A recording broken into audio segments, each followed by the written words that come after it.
Nerdbox.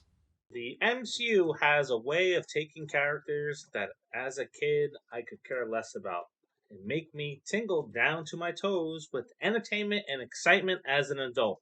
Shang Chi had highs, it had lows that made me say, uh oh, did this just go off the rails, never to return like we've seen in some other movies? Welcome back to another episode of the Popcorn Confessional, and this is Dave, and I am accompanied by my wife Jen, and we're going to talk about whether Shang-Chi was good or not. So fire up that Jiffy Pop and meet us in the booth.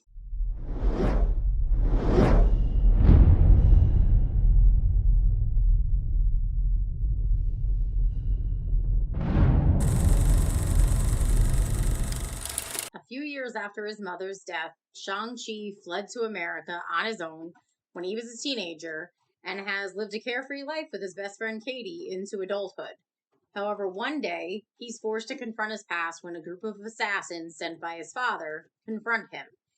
He manages to fight them off, but learns that his sister, who he left behind, is also being hunted by his father, forcing him to head back to China and face his past and his father head on. Wow, so it was nice to see another Marvel movie in the theaters, second of four this year. Yes. Yeah, so that was really exciting to see, especially after some of the concerns coming into this movie and how some of the movies have been doing pretty bad lately. Now, what did you think of this film? So I really like the action. It kept me entertained. I think that some of it was like over the top, but superheroes, so why not? I also like that even though I'm not a comic book person, I wasn't confused by this movie. I think that You were confused by other ones? I don't know the backstory to a lot of different characters, but with this one, I felt like it was explained in the story really well, so I wasn't confused. And especially because I didn't even know Shang-Chi existed. We're talking no clue when it comes to comic books. I mean, obviously, I know about like your basics, your real big ones like Spider-Man and things like that, but I don't know about Shang-Chi. So I like the fact that I didn't leave scratching my head and feeling like I don't know what I just watched. Mm-hmm. This movie was a bit all over the place, I think. First half of the movie, really good kung fu movie. A lot of great action, like you said. Then there's this middle part that was like, oh no, we just did Spider-Man 3 and Iron Man 3 all over again. We've just changed the course of the rest of this movie with that middle. And then we got to the end where that was kind of really where I thought the MCU stamp came onto the film, where it was more of the comic book style. So I don't know if they had a good way to bridge from the beginning to the end, the way the ending was. But I would have preferred if the whole movie stayed like the beginning, because I thought that was pretty awesome the way that started. Mm-hmm. The beginning was pretty badass. Mm-hmm. I did really, really enjoy the beginning. I know I hear a lot of people complaining about Aquafina. She doesn't bother me. Let me tell you this, right? This movie reminded me of a lot of different movies.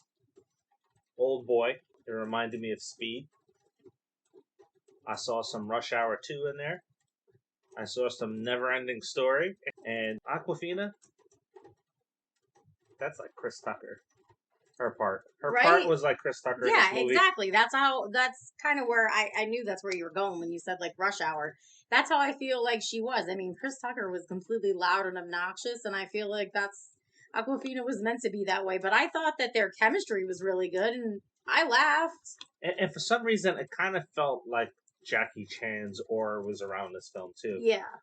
It's weird. Yeah. And it's probably because of the one fight scene that reminds me of Rush Hour 2. For me, I have to say, when it comes to all the debut films like Black Panther and Captain America and Thor, it's not one of the best ones. It's also not one of the worst ones. It's kind of in the middle of the road for me. Mm-hmm. Yeah. I mean, obviously, I don't think it was the worst by far. I think there have been definitely worse. Wasn't the best. I have my favorites, but for not knowing anything about Shang-Chi, I was entertained and I did enjoy it. And I think it's worth seeing in the theater. Yeah, I think well, I think for the end of the movie, that's really meant to be saw or seen on the big screen. Yeah. The beginning half you can watch at home and enjoy it there, but the ending, You really want to effects. be, you really want to be on the big screen for that and possibly even see it in IMAX. Yeah, I would do it in IMAX. I would definitely, if you want to splurge and spend the extra, I would see it in IMAX. Now, I don't want to spoil your rating, so what do you rate this, and then I'll tell you what I rate it. Okay, I always say my rating first anyway. Mm-hmm. I'm rating it a B. A B? Mm-hmm. I'm giving it a solid C. And one of the reasons, I'll say why a lot of people probably really like this movie and what it probably really benefits from, Mortal Kombat and Snake Eyes. Both of those movies, I had some high expectations going in there, and they kind of failed to deliver with the kung fu and the karate and the tournaments and stuff like that.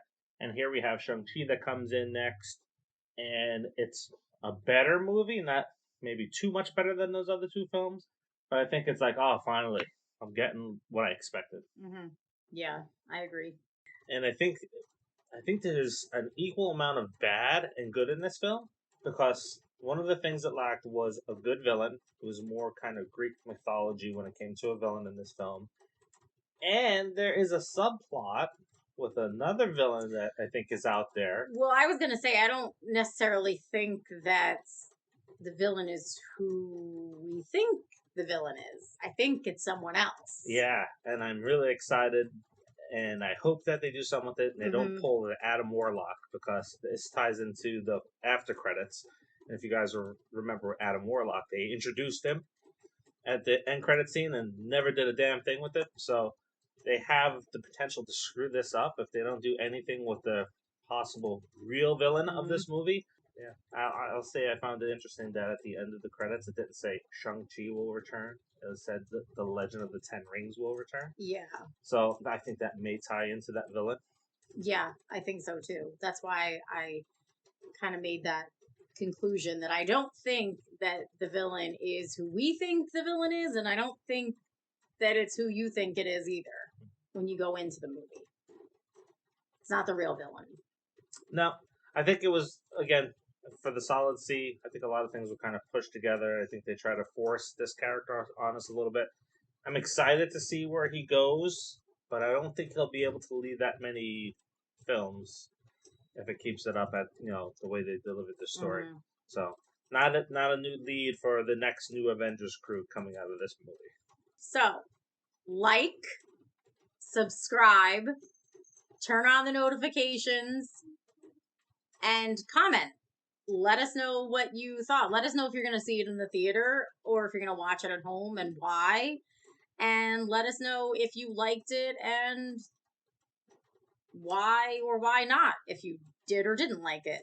Where does this movie rate in your Marvel debuts? Let us know.